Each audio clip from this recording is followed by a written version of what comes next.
Hi class, my name is Ariana Weigel and I'm going to be going over the ICF coding. ICF stands for International Classification of Functioning, Disability, and Health. If you haven't looked over this, I recommend just looking over this front page because we're actually just going to dive right into the coding. Okay. So for the first code that I'm going to go over, it's going to be under the activities and participation. The code that we are going to use is this code right here. It is the code for play. It is D92000203. So this sounds really confusing, so let's just break it down a little bit. For anything that's in activities and participation, it's going to start off with the letter D. There's no reason for that, it just is. And then you see that this decimal point right here, anything that comes after that is going to be a score for the qualifier. These are the scores from 0 with no difficulty all the way to 9 with not applicable. And then up at the top, we have our qualifiers 1 through 4. With these qualifiers, they're a little bit confusing.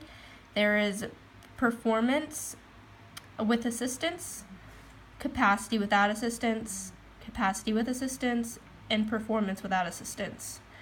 Let's break it down even farther. Performance is really just something that you can do out in the real world, while capacity is something that you can do in a controlled environment, such as a clinic setting. Now we have with assistance and then without assistance. So out in the real world, what can they do? Like, what is their score when they're out in the real world without assistance, and vice versa? What is their score out in the real world with assistance? And then same with capacity. Okay, so an easy way to remember what order they go in is the 1 and 4 are out in the real world, and they are also the numbers on the outside.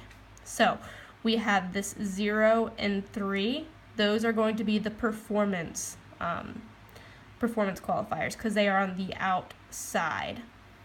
And then on the inside, we have the capacity without assistance and then capacity with assistance. Okay, so that is our 2 and our 0.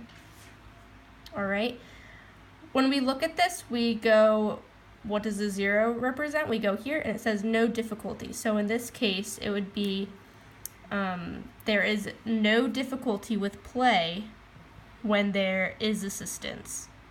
Okay, for 2, our next number is going to be moderate difficulty. So when they're in a controlled environment without assistance, they experience moderate difficulty. Okay, then we go to the third one. The third number is a 0 again. Okay, so we go here, no difficulty when they are in a controlled setting with assistance. Our last one, 3, we go to our scale. 3 is severe difficulty. We remember that performance and the ones on the outside are out in the real world. So out in the real world without assistance, they experience severe difficulty. Okay, so let's go over this again. Before the decimal is the code for the activity.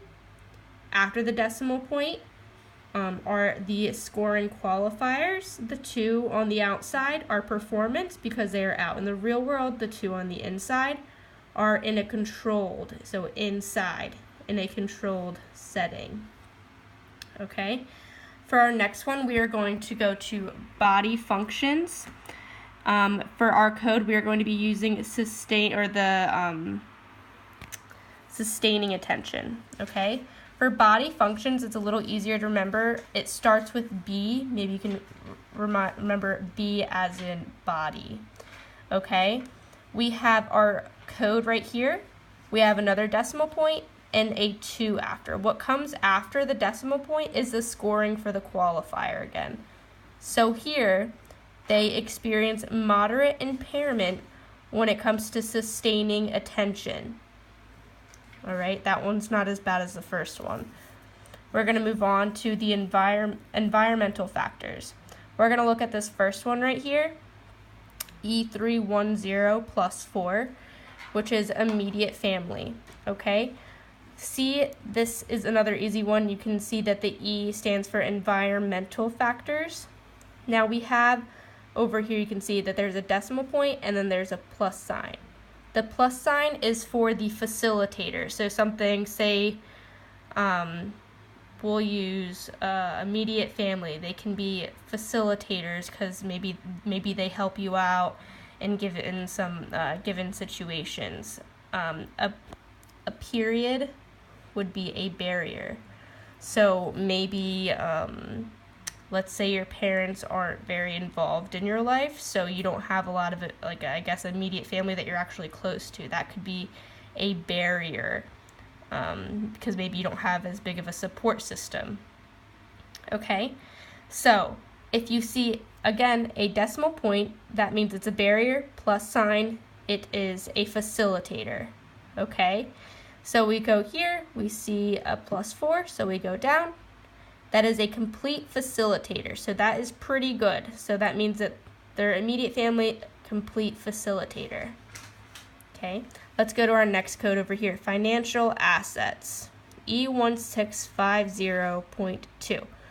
Oh, we see the 0.2, the decimal point, so we know that it is a barrier. We go down to our scale, we see that 0.2 means a moderate barrier. So maybe in a financial asset scenario, we can say that going to the gym, we don't have enough money for it, so that could be a barrier for us getting physical exercise and enough of our leisure time. Okay? So just remember, the positive sign is for facilitator, decimal point, barrier. Okay? That is all I have for you, so I hope that helps clear things up. Have a good day.